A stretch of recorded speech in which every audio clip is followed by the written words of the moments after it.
Hello and welcome to some shape shifting on the edge. So what we have here is the Real Steel G5 Metamorph. What is a metamorph? A metamorph is an organism that has undergone metamorphosis. So there it is. So my second Real Steel on the channel, and also my second Ostap Hel designed knife. So Ostap Hel, the Polish custom knife maker and designer. And the previous knife that I had on was the Weepier frame lock. So check that review out as well. Another very clean design. And in fact, I praised it for its sort of understated and minimalist design. And this has very much that same sort of design language. So what did I say? G5. So G class of Real Steel knives. They call it the G class, which is, according to them, the gentleman class of knife. So clearly a gentleman folder, this knife. Right, guys, after that little bit of intro, I'm going to be doing the usual. I'll go through materials, dimensions, and weight, and then we'll design into the design and attributes of this very sleek, tidy knife. Right, so we've got blade steel of Sandvik 14C28N, and there is a few other versions of the knife with another blade steel as well. I'll speak about those in a moment. So the handle on this one is aluminium 7075 anodized, and the particular color of this one they describe as racing green, and quite a rich, nice finish and nice color on that handle. The backspacer also the same aluminium, also anodized the same color. Pocket clip is stainless steel. Screws, stainless steel. The liner, there is a hidden liner inside that aluminium handle. We'll speak about that some more later as well, and that's also stainless steel. And in the pivot, we've got the phosphor bronze, and I brought the little leaflet out again because I'm assuming that this will be the same as the other Real Steel liner lock knife that I looked at, where you've got that interesting thing happening on the pivot, and I hope this does. It did come out in the last review I did on Real Steel. But if we look at the construction there, the washers, there are actually 4 washers, 2 on either side of the blade. So against the blade, you've got the phosphor bronze, and then on the outside of that, against the liner, in other words, there's another washer. And that washer is some sort of plastic material. I still cannot find out any information on what that is. So can one assume that it's Teflon? I don't know, but that's an interesting construction around the pivot where they have 2 washers on either side of the blade, with one of those 2 being phosphor bronze. Right, that covers off materials as best I could. So let's do dimensions, weight, and then, as I said, we'll go into design and attributes. So blade length on this knife is 90 millimeters, that's 3.54 inches. Blade thickness is 3.05 millimeters, and that's 0.12 inches. Handle thickness is 11.4 millimeters, and that's 0.44 inches. Closed length of the knife is 117 millimeters, and that's 4.6 ounces. Written here, 4.6 inches, obviously. So overall length of the knife, let's get that out. Overall length is 207 millimeters, and that's 8.15 inches. And then weight, and I've got those stated weights, but once again, as I always do, I'm going to check that. I've mentioned so many times that on all the dimensions that are stated on websites, I normally find the discrepancy on the weight of the knife. So let's get that cranked up. And what are we on? We're on grams. So let's have a look, see how honest they were. Pretty close, yeah. So they stated 75 grams. I've got 74, assuming that my scale is accurate. And they've got 2.65 ounces, 2.6 ounces. Right, so I think close enough, not to argue that point. Right, let's get the knife open and start looking at design and attributes of the knife. So we've clearly got a drop point blade, slight belly to the blade, or maybe if I turn it like that, you'll be able to see it as well. So a little bit of belly to the blade. We've got a full flat grind. I'm not going to say deep, because how deep can it be on such a slender blade? But a very, very neat satin finish on that blade. And the edge, by the way, on this knife is incredibly tidy as well. Very neat, very uniform, and nice and sharp out of the box. Quite a lot of interesting things happening on that blade as well. So we've got this little notch on the spine of the blade right there, and then a swedge running forward of that, but the swedge itself cuts down into the blade. Also very interesting shape, and then it has sort of a spear shape running towards, just as the curve, that drop of the blade happens, it runs forward up to that point. Interestingly shaped sharpening choil as well, that angles back and then curves towards the handle. And then if we look at the spine of the blade, so we've got the swedge, but that swedge doesn't actually cut very deep into the blade. So the blade does keep most of its thickness even at the thinnest point of that swedge, but then you can see it sort of widening out to that point of the blade before it then tapers off to quite a stabby tip. So yeah, a very slicey and stabby blade this. The spine of the blade, interestingly as well, so forward of that little notch that I pointed out, it's very squared off. And then behind that, going towards the handle, it is rounded. So that portion of the blade is rounded, and that's where you've got the jimping on the blade as well. And that jimping, as well as being a place for your thumb to rest when you move, when you're using, I should say, the knife. When you've got that closed and you look at that, that's also the jimping that your thumb uses, and you will have picked up by now that that is a front flipper. So get hold of a knife like that, and without bashing any equipment. The angle under the camera is always difficult for me. There we go. Right. So after that bit of fumbling, what else do we need to speak about? While we're on the blade, we may as well speak about the markings as well. So there's the Real Steel logo, and then on that side we've got name of the blade, name of the knife, I should say. Let's try to get that at a good angle where you can see it. I don't know if that's going to come up. So that's the G5 Metamorph, and then we've also got Ostap Hel design, and then the blade steel on the very small little ricasso, so a thin little ricasso that runs down into that sharpening choil. Right, let's speak about the handle. So the handle in this green finish in this particular case, very, very smooth and very slick to the touch. Slender overall shape of the knife, obviously. And then we've got this sort of varying sizes and slight curves into this, what does one call that? Beveled edge. That's the word that almost slipped my mind. So we've got this beveled edge all around the handle, but as I mentioned, you can see that interesting shapes created by that. And while I'm actually looking at that, I want to look at the whole knife, and hopefully this comes out. I might need to get a little bit piece of white paper behind. Let me see if this will help at all.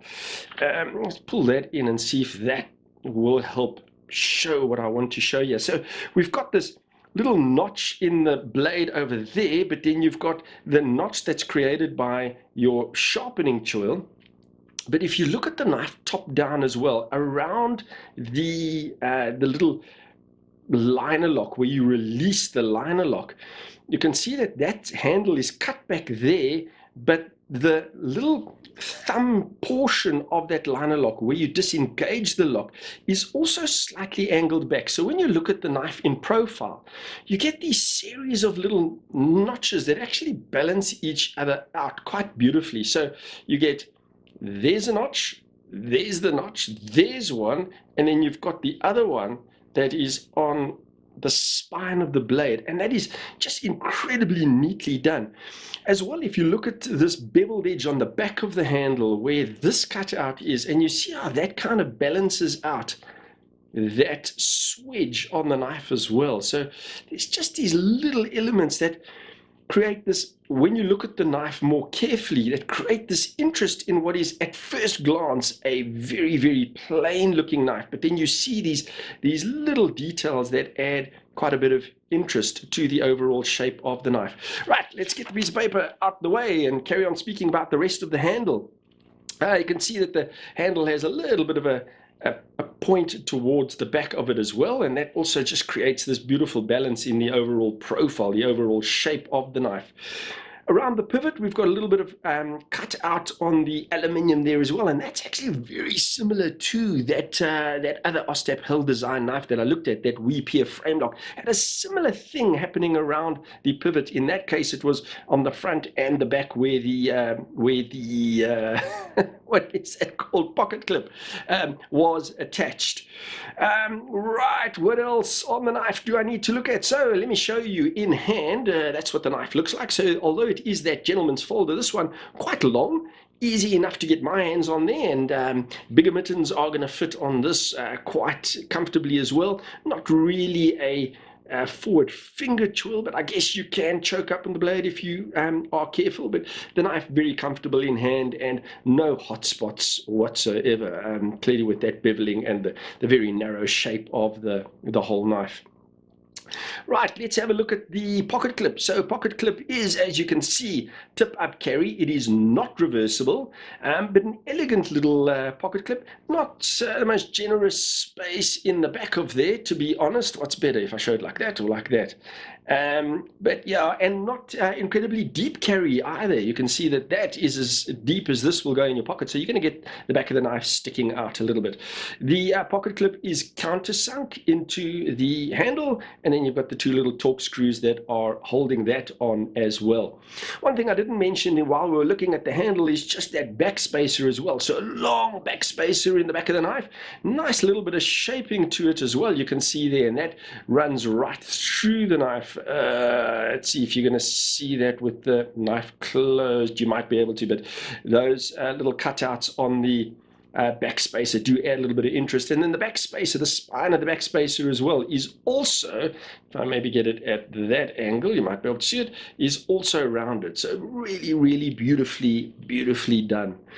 Right, what else? I think, let me quickly pause here and just speak about those other options on the knife before I forget. So this anodizing, as I mentioned, they call racing green, really rich, beautiful color actually, and the finish on that actual anodizing is really nicely done. The other options, you get what they call gold rose, which is sort of a pink color, to be honest. If you see that, well, it looks pink on screen anyway.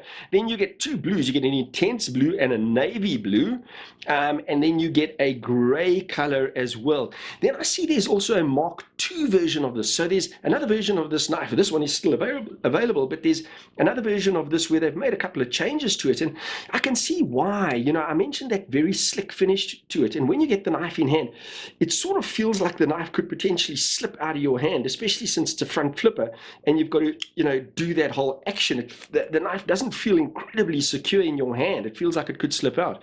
The Mark II, they've actually got milled diagonal lines on the handle, so that provides a little bit of extra grip on that handle.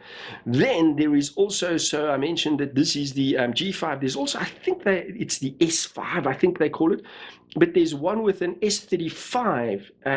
I'm pointing at the handle, an S35BN blade steel and a titanium handle, and that's a frame lock knife. So there is a more sort of upmarket, more expensive version of the knife as well. So quite a few options available if you know, green isn't your color, or if you want a slightly better, not a slightly better, much better blade steel, and if you want the titanium handle version of it as well. Looking at the finish of this knife, on this specific example I've got, it is not the last word in sort of sumptuous, luxurious finish. A few little flaws I picked up on the knife. Now, this specific version is a budget version, and if you consider the price of it, you're getting a lot for the knife. It's a beautiful design. The knife works very well. The action is very good. But there are a few little blemishes on the, let's get it that way. So a little bit of a manufacturer blemish just at that point there. And some of the edges are just, some of the edges on the handle, there's just a little bit of roughness happening. So, you know, not absolutely brilliantly, beautifully finished off. But I'm being very nitpicky, and this you probably won't pick it up if you just hold the knife and check it out. But I obviously do look at these knives very closely, and it's just on the corners of some of that aluminium there, you'll find a little bit of roughness on there. You might pick it up just along there as well. But again, I'm being nitpicky because this is a sort of budget knife, and for the price you get, you are really getting a very good looking knife, and the knife works very well. You can actually see, maybe the camera will pick up just along there as well, slight little blemishes, a little bit of roughness to the finish on the knife. Again, I'm really being nitpicky in this case, because it is not an expensive knife. If this was a very expensive knife, I would be hammering that, but on a knife at this cost, maybe willing to overlook that when you consider the overall feel and finish on the knife. As well, the blade centering on this, not 100%, slightly off on this knife, is something I forgot to mention, and it is that liner. So we've got a stainless steel liner on it, and it's completely embedded in the handle. So from neither side you see that, except where there's that lock, and I'm going to speak about that little piece as well. But when you look at this knife, being the size that it is, slender as it is, and using the materials that it's using, you would expect the knife to be very light, but they've even gone a little bit further. I'm going to try to get the torch in there, and it's really difficult because it's very, let's see if I get the torch a little brighter. You might be able to, difficult for me to see if you're going to see this, but inside there, that liner has been further milled on both sides to even save more weight. So they really have put a lot of effort into making the knife very, very light. But all in all, a nice knife, really great, feels good in hand, and it looks good. The knife does have a beautiful, very elegant design. Why I'm doing this is just to show you that there's the RSK, the Real Steel Knives logo on the clip there as well. And before I forget, let me just stop. Must say my thank yous. So guys, here's another knife being supplied to me by Blades and Triggers. Really do appreciate their ongoing support of the channel. Another knife that comes from them. So check this out and other Real Steel knives and other products on their website, BNT Online. Or of course you can go and visit them in store. They have a national footprint in South Africa. And then while I was doing that, looking at the knife, there was another little blemish that I found on this specific knife as well, and that's just on the blade at that point where you get the taper from the ricasso going onto the main grind. On this side, very, very smoothly done. And on this side, again, I don't know if the camera is even going to pick this up, but just at that point, there's a little dent, a little wobble in that transition there. And again, it might not even come out on camera, but just a slight little flaw. I don't know if I want to call it a flaw, but just a little wobble. That's the best way I can explain it, just on that little transition. But all in all, a beautiful, very tidy knife, and another really gorgeous design by Ostap Hel.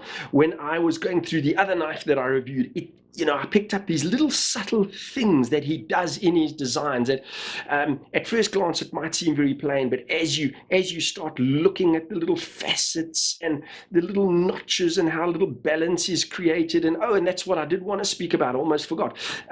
So around there where the lock is, where you will unlock the blade, you can see the little angles cut onto that lock, just to where that raises out. It's sort of angled, cut back, a little bit of jimping on there, and then the handle itself, the way that is very neatly cut back to create a little bit of relief.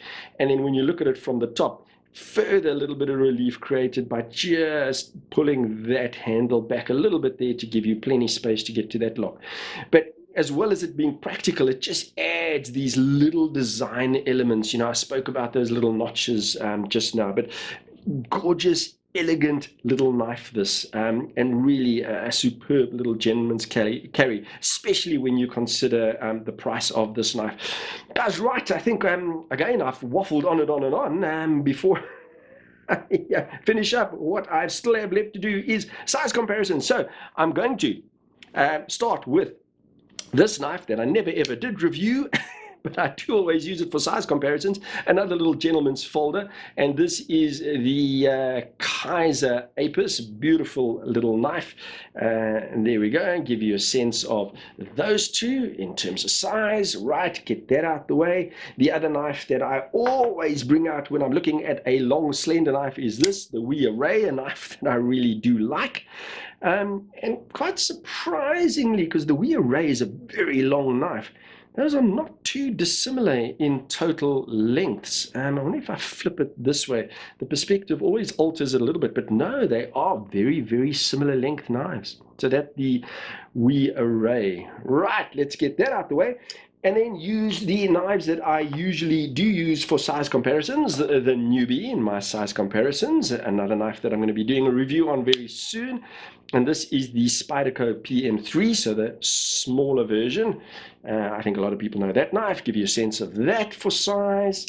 Right, and the other one is the Spyderco Manix 2. Again, I always do say it, I use these knives because they've been out for so long, and I think a lot of people will know them well enough to understand the size. There we go. And here it is, the Medford Slim Midi. Also similar-ish lengths. Obviously, the Slim Midi is a taller knife. Right. And then the last one is hidden on my table here somewhere on the desk. Right there it is. And that is the Benchmade Mini Barrage. There we go. Give you a sense of that as well. Right, and that is that. I think I did go through everything that I wanted to on the knife. Quick glance at the notes, make sure that I didn't, I always do. I always say that I glance at the notes to make sure I didn't miss anything out, but I always do in every single review. I may as well keep the tradition going. Right, guys, and I think that covers off everything. Let's give you another look at the show side. Let's see if that'll lie flat enough on the show side. Yeah, I think that's okay. We'll leave it like that. Guys, and all that's really left for me to do is to thank you once again for joining me. I always really do appreciate it, and as I always say, I would really appreciate it if you haven't yet, if you'd hit that subscribe button and the bell icon, because I would, well, so that you can be notified, first of all, every time I release a new video, because I really would love you to join me more often. And other than that, you go well, and God bless.